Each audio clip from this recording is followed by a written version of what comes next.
I'm Mariana Evanstein. Thanks for joining me. We begin with some breaking news from the United States. Florida Governor Ron DeSantis has dropped out of the race for the Republican presidential nomination on the eve of the New Hampshire primaries. He's endorsed frontrunner Donald Trump. DeSantis' bid for the White House failed to meet expectations despite early polls suggesting he was in a strong position to take on Trump.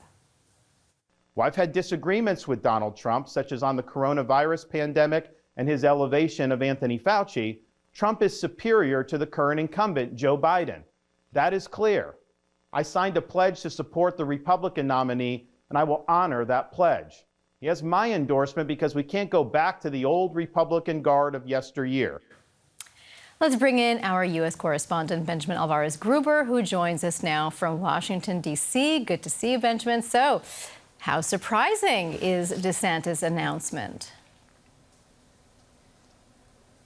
It was really not that unexpected. Yesterday, we already heard that Ron DeSantis had canceled some TV appearances, also other campaigns. And there was always the idea now during the past days that he would indeed suspend the presidential campaign. I just spoke to one of our colleagues who is now in New Hampshire covering the primaries tomorrow there.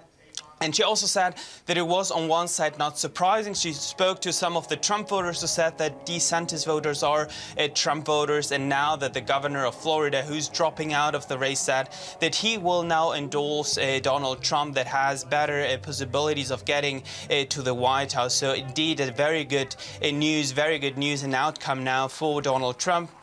And not such great news for Nikki Haley. It was always the discussion of who will be the number two, because also looking at the results in Iowa, it was a really huge gap between Donald Trump, who got more than 50% of voters, Ron DeSantis, who managed to get the second place, 20% difference of the votes that they got there in the polling.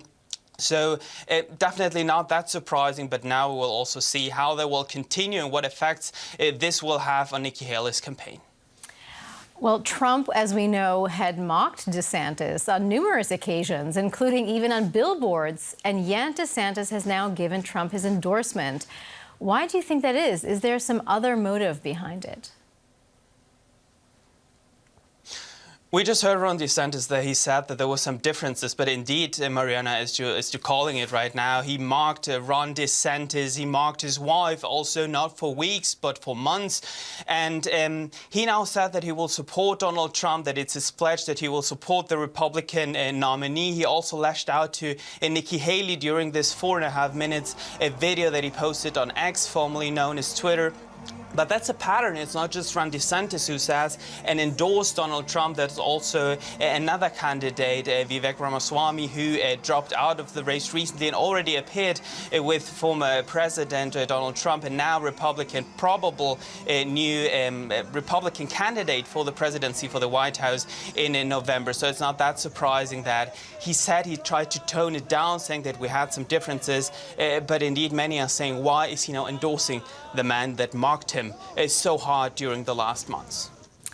And as you mentioned, Benjamin, now that DeSantis has dropped out, Nikki Haley is left as the main challenger to Trump for the Republican nomination.